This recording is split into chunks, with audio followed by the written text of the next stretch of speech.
Hello viewers, I doctor SBK Lal welcome you all in my YouTube channel. मेरे YouTube channel में आपका बहुत बहुत स्वागत है। अगर आप इस चैनल पर नए हैं तो चैनल को लाइक, शेयर और सब्सक्राइब करें ताकि विविध बीमारियों से संबंधित जो और उसके इलाज से संबंधित जो वीडियो मैं इस पर डालते रहता हूं उसका नोटिफिकेशन आसानी से आप तक पहुंचे। आज हम आपके लिए लेकर के आए हैं ADHD अर्थात attention deficit hyper activity disorder. तो ये बच्चों के विकास में बहुत ही बाधक समस्या है। इसमें बच्चा का ध्यान एक विषय पर केंद्रित नहीं हो पाता है और किसी चीज़ के मामला में बहुत ज़्यादा वो एक्टिव हो जाता है। और इस तरह से हाइपर एक्टिव होने से क्या होता है कि दूसरा चीज़ उसका गौण हो जाता है।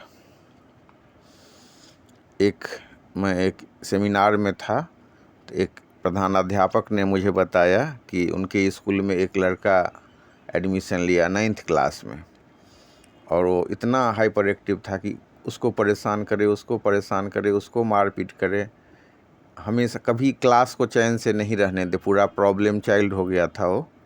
लेकिन जब बात आई कंप्यूटर के ज्ञान की तो उन्होंने देखा कि उसको बहुत अच्छा नॉलेज है, तो उन्होंने उसके दिशा बदल दिया, उसके ऊर्जा को एक दिशा दी और इस तरह कंप्यूटर में वो अच्छा करने लगा। और स्कूल के जो किरानी लोग थे उनको भी उसने जानकारी दी।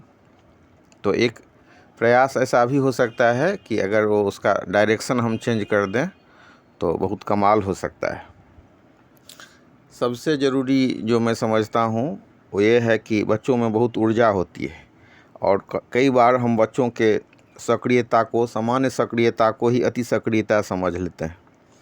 गुरु रविंद्रनाथ टैगोर के शांति निकेतन स्कूल में एक दंपति अपने बच्चे की शिकायत लेकर के पहुँचे कि गुरुदेव ये तो बहुत बदमाशी करता है, बहुत हाइपर एक्टिव है।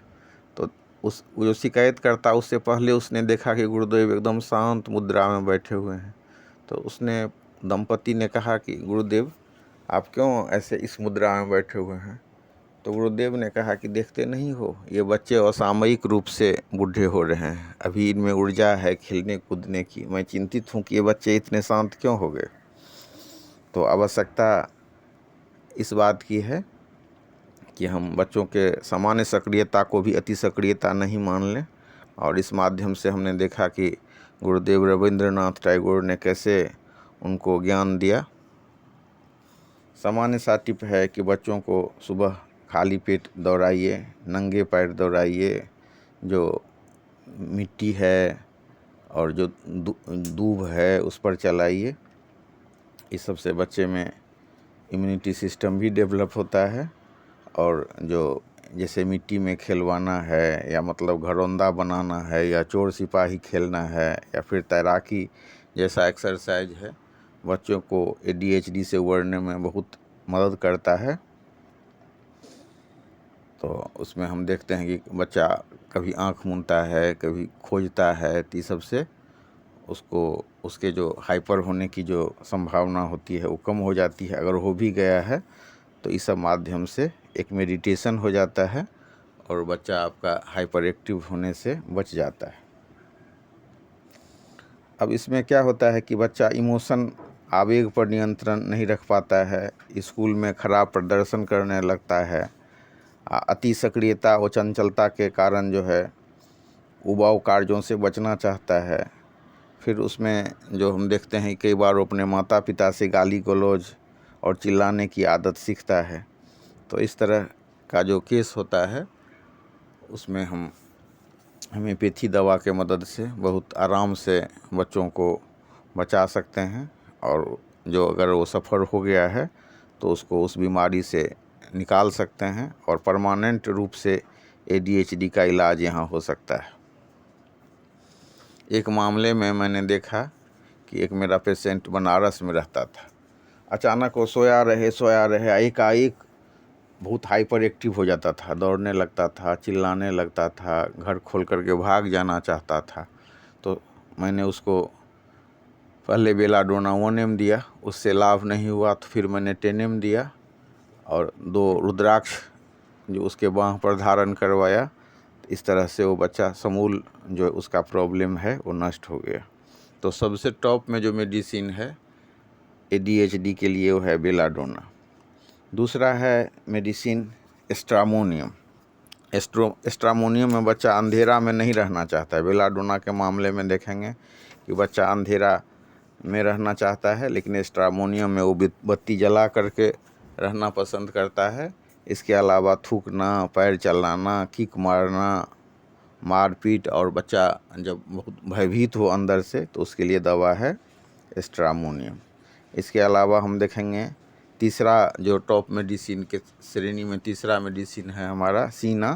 तो इसमें क्या होता है कि दांत किटकिटाता है और ऐसे बच्चों को राजी करना बहुत कठिन होता है। सीना के मामले में देखेंगे कि वो बच्चा हमेशा नाराज़ होता है, असंतुष्ट होता है, उसका जो माइंड सेट चेंज रहता है थोड़ा सा। और चौथे नंबर पर हम देखेंगे एक मेडिसिन है हमारा टेरेंटुला H। तो उसमें जो है मांग के साथ बहुत अधैर्य होता है, तुरंत मांग को पूरा करवाने की इच्छा होती है, वो इंतज़ार सहन कर ही नहीं सकता है। तो इस तरह के हाइपर एक्टिविटी में जबकि रेस्टलेसनेस हो तो हम टेरेंटुला H 30 देते हैं और उसको 3-4 खुराक देने ही से अंतर पड़ जाता है और बच्चा हमारा ठीक हो जाता है।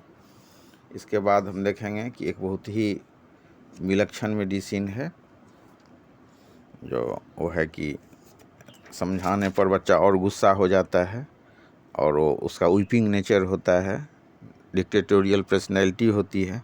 तो ऐसे केस में हम नेट्रम्यूर देते हैं। नेट्रम्यूर के मामले में हम देखते हैं कि वो बच्चा थोड़ा सा नमक ज़्यादा पसंद करने वाला होता है, थोड़ा सा दुबला भी होता है, एनीमिक कंडीशन भी हो सकता है। इसके अलावा भी बहुत सारी दवाएं हैं। कुछ प्रचलित दवा में हम कैमोमिला को शामिल कर सकते हैं कि जबकि चिड़चिड़ापन हो, सामान फेंकने की प्रवृत्ति हो, मांग पूरा नहीं होने पर बच्चा चीखने चिल्लाने लग जाए, तो इस सब मामले में हम कैमोमिला देते हैं। और इसके अलावा एक बहुत ही रिमार्केबल मेडिसिन है वेरेट्रम एल्बम, जिस पर मैंने अलग से वीडियो बनाया है, आप उसको देख सकते हैं। तो ADHD के मामले में ये भी बहुत सक्सेस मेडिसिन है।